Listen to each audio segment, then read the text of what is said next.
In today's video, I'm going to teach you how to integrate other sites with Flodesk using Zapier. This is an invaluable tool for seamlessly connecting your apps and automating workflows which can save you time and streamline your operations. First, let's get started by signing up for Zapier.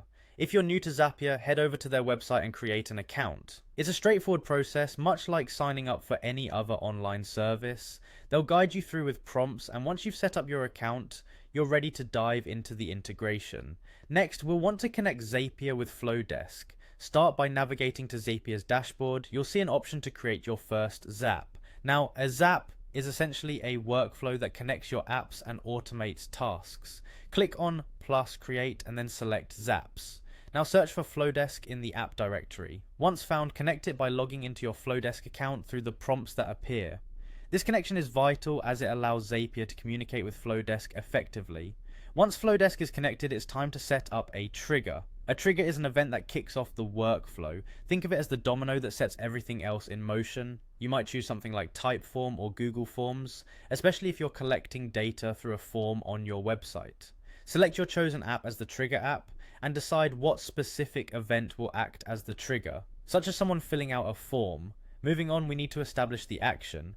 Here you will choose Flodesk as your action app. This is about deciding what you want to happen in Flodesk when the trigger event occurs.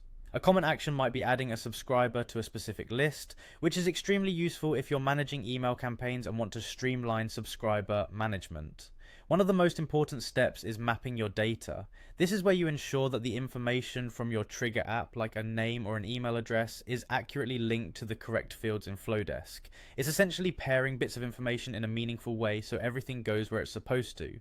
Before we wrap up, we need to make sure everything works as intended by testing the Zap.